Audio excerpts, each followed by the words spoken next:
I'm Corbett Wall with DVAuction, here with your feeder flash for Tuesday, April the 2nd, brought to you in part by Kansas Regenerative Medical Center. Take care of the most important part of your cattle business, you.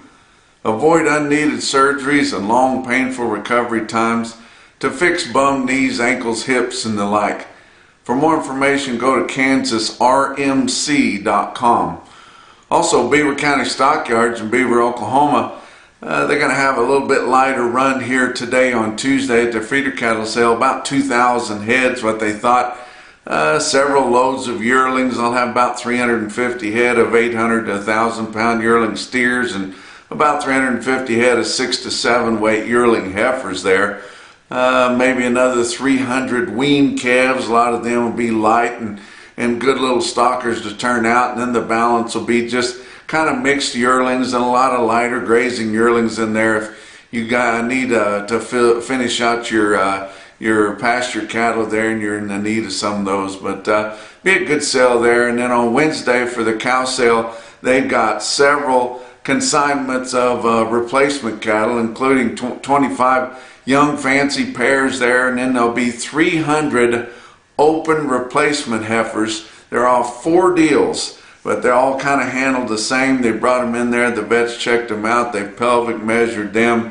There'll be 7 and 8 weight replacement quality heifers. Are open, ready to breed to your bull and the kind. They've been sorted up for replacements. They're going to sell by the head there on Wednesday during the cow sale.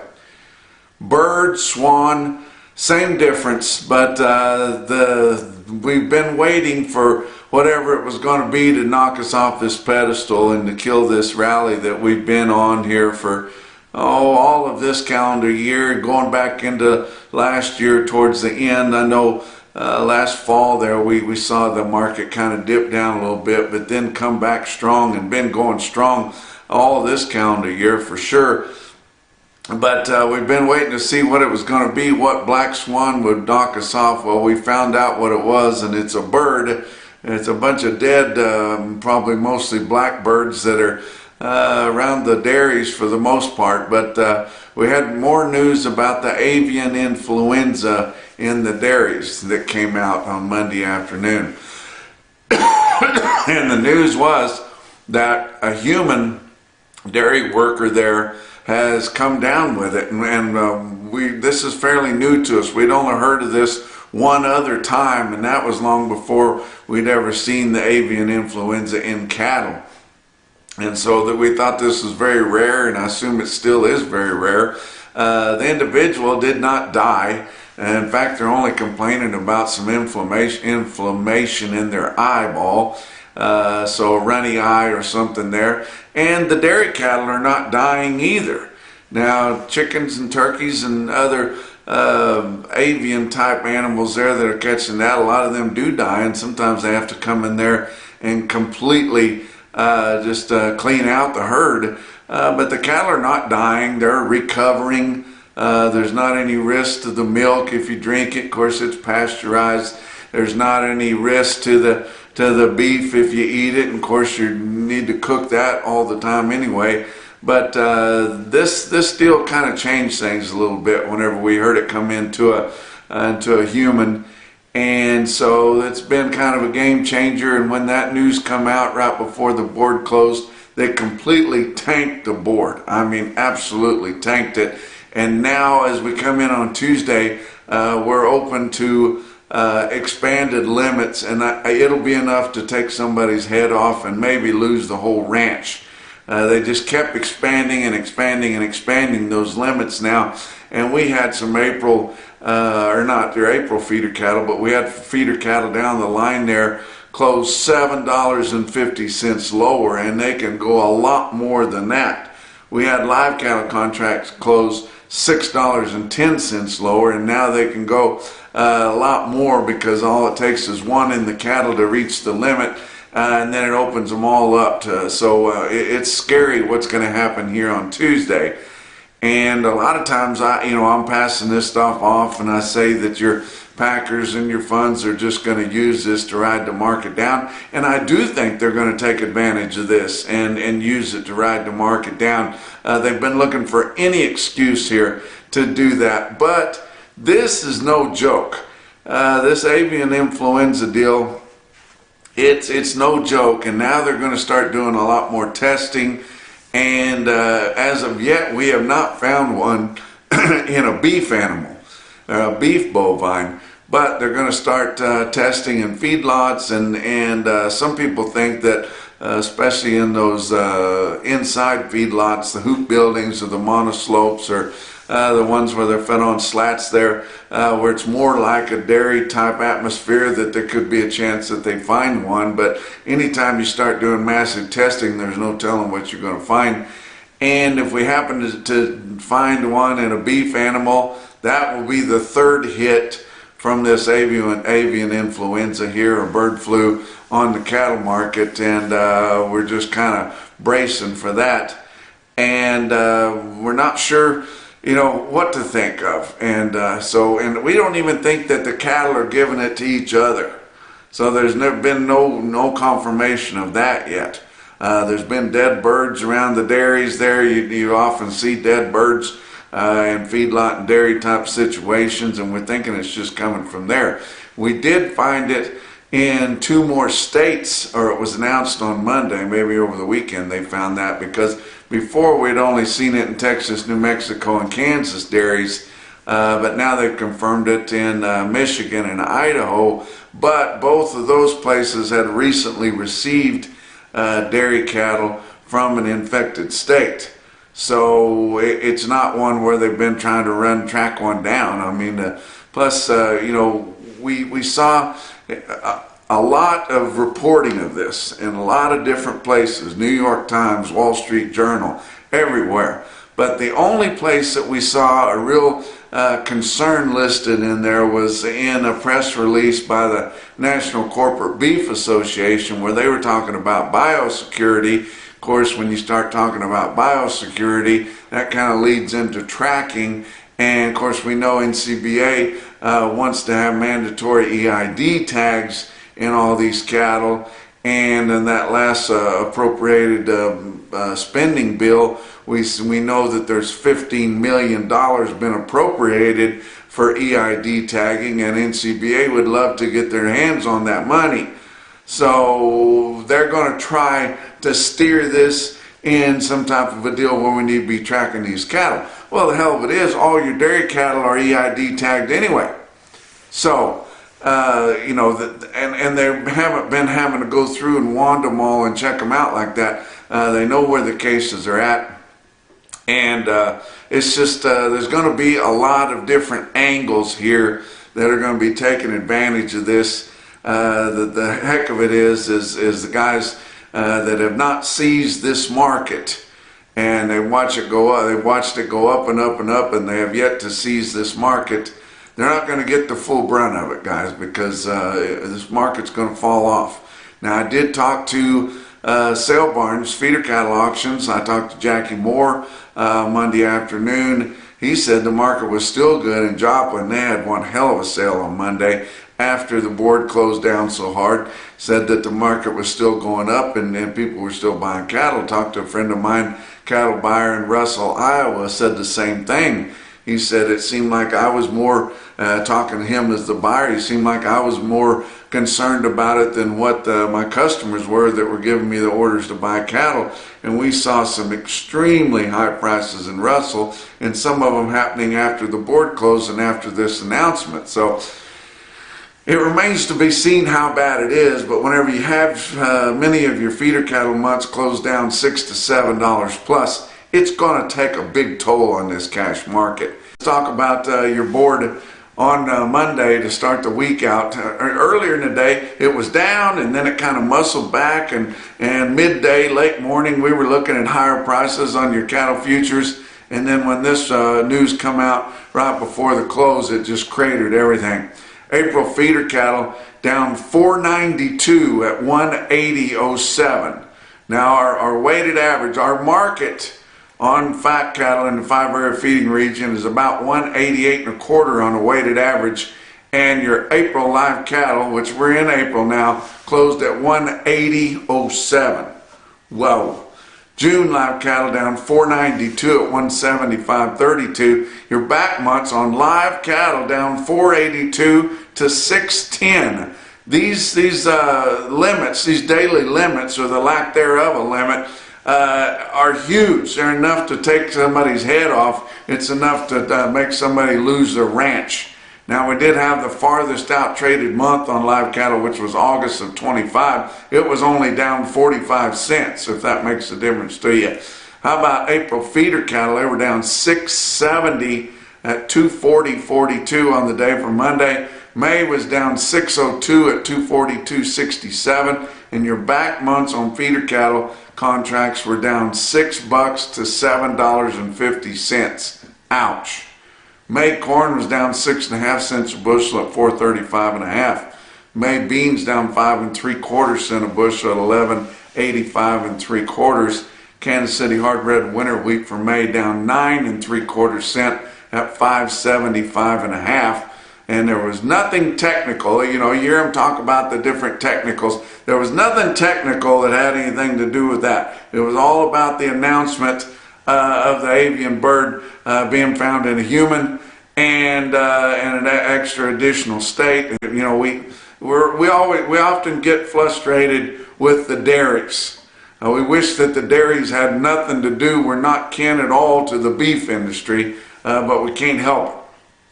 Your weighted average on last week's negotiated fat cattle trade out of your 5-area feeding region was only 46,500 compared to 80,000 the previous week and 76,100 the same week a year ago. Live sales of fat steers and heifers in the 5-area on a negotiated basis range from 183 to 191, $2 to $3 lower. Your weighted average on live steers 188.23. That was down 133 compared to the all-time record high the previous week. Your dress sales range from 296 to 302. That was $2 to as much as $8 lower. You remember we had some 310 last week, or the previous week. And your weighted average on dress steers was 299.49, down 264 from your dress steer weighted average from the previous week. As a whole, your Northern Plains market was steady to a buck lower for the most part, from 189 to 190. Your dress market was $2 lower for the most part at $3. Southern Plains was steady to $3 lower, mostly at 186. Now nationwide, we sold 63,700 negotiated compared to 98,800 the previous week and 95,000 same week a year ago. Of that 63,700, about 20% of those, or 12,700, were for the 15 to 30 day delivery, so that's light. Negotiated grid sales totaled 42,600. Forward contracting sales last week totaled 21,400. And formula sales, sweetheart deals, last week was 250,400 head. Of your 4 out of 5 areas that we get information from, Iowa sold 16,000 negotiated last week, which is light. Nebraska sold 17,600 last week. That was light for them. Kansas sold 7,400. That was light for them. Texas sold 5,500. That's about what they've been selling. Box beef cutout values were lower also. Choice cuts down 98 cents at 305.74. Selects down 164 at 301.79. You see just a $4 spread between choice and select there. That's very curious there also. Your slaughter for Monday was only estimated at 109,000, so they're going to keep the change speeds low. Talk about what else is going on. Callaway Livestock Center in Kingdom City, Missouri is going to have a special cow sale this Thursday, April the 4th at 6 o'clock p.m. You can watch it there on DVAuction.com. They're going to have over 1,000 head of bred cows and pairs there, including 200 black first calf heifer pairs, 200 black or red spring pairs. Some of those will be bred back. 300 black and black baldy heavy bred cows, and they'll be young. 300 more young black or red fall bred cows and 50 red or black bred heifers there, guys. If you want to see pictures and more information about those replacement cattle, go to CallawayLivestock.com. Be sure, if you can't get to Kingdom City, to the sale barn there, go on to DVAuction.com and get approved, view and bid that sale this Thursday evening at 6 o'clock p.m. Let's talk about your feeder cattle market. Your real-time index on DV Auction late in the day on Monday, sitting at 246.34. That was actually up 133. Markets were really good till later in the day, and so we had light runs, and most of the sales were about over by the time the board cratered there. It'll sure be lower here on Tuesday and the rest of the week. Your latest CME cash feeder cattle index was 247.67. I'm going to tell you about a sale we haven't talked about before. It's a series of sales, really. I talked to my friend Tucker Teague from Hamlin, Texas. He's got the best wheat pasture in the country right there, and he's going to have 11,000 head of yearlings coming off of graze out wheat. Now last year he had them on Superior Video and they marketed them that way. He likes to find a unique way to market those cattle. He's got his own truck, so freight's not a big deal for him. He takes care of that. This time he is going to be selling those cattle, all those cattle, in what we're going to call a Western Trail sale. He's going to be scattering those cattle out in brick and mortar sale barns. I love the way he's doing it. He's putting the cattle up for bids in real sale barns, and he's going to be paying commission to those sale barns. He's spreading them out so that they can all get a few of them, not flooding the market anywhere, but having them in several sales starting May the 1st. Going to be in Cherokee, Oklahoma there with my buddy there, Jared Herman. On the 2nd, he's going to have some, this is May the 2nd, Ogallala, Nebraska, also in Pratt, Kansas on the 2nd. Going on to the 3rd, he's going to have some cattle in Salina, Kansas there, and I'm talking about big slugs of them, like a couple thousand head. Then he's going to be moving on to the 7th, May the 7th in North Platte, Nebraska, the 8th back in Cherokee, Oklahoma again, also the 8th in El Reno, Oklahoma, and on the 9th, he will be going into Ogallala, Nebraska there. So spreading those cattle out. They're northern origin cattle coming off wheat. They'll feed very, very well. Nice cattle in a good condition there. Marketed in sale barns there all through the west there in the Central Plains, guys. But be thinking about that sale and be talking about it more as it goes on. Talk about your big auctions on Monday. Oklahoma National Stockyards in Oklahoma City had an extremely light run, only 3,500 head. A year ago Monday they had 7,500, but on a light run of mostly plainer, the market reporter said, cattle, the cattle sold $4 to $8 higher, because like I said, they were pretty much done by the time anybody had heard any more about the latest on the bird flu and the cattle. But Joplin Regional Stockyards had 5,400 head. A year ago they had 9,100 head, so a lighter run there too. But the market was extremely good. I mean, on fire. Your steers weighing over 5.5. Your stockers and feeders steers weighing over 5.5. Sold $2 to $10 higher. The market was already sky high. Your lighter weight steers, stocker types weighing under 5.5, sell $10 to $30 higher. Now heifers were uneven from 6 lower to 10 higher, but just a wild sale in Joplin on a lighter run for them also. A stick-out sale they had in Joplin was 135 steers that weighed 801 at $259. Are you kidding me? That's like $13 higher than your real-time index, which is 7-day moving average up through the middle 12 states there. I mean, just unbelievable sale there at Joplin. And but your NationalBeefWire stick-out sale of the day was further up in the Midwest at Russell, Iowa, at Russell Livestock Market there. Now this is likely going to be the hottest sale that you will hear about for quite some time. I don't know how long we're going to be abbreviated in our market rally due to the latest events with the bird flu, but it's not going to be this good for a long time.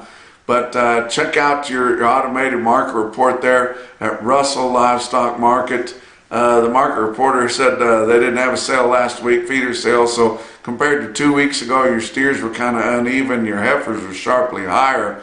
But check out these weighted averages on the different weight groups. 442 head of 5-weight steers, average 548, with a weighted average price on all of them of $327.19. 445 head of 6-weight steers in Russell, Iowa, average 633 at $306.81.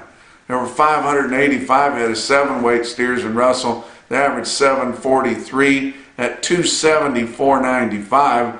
And 364 head of 8-weight feeder steers, Russell, Iowa, averaged 827 pounds with a weighted average price of $250.27.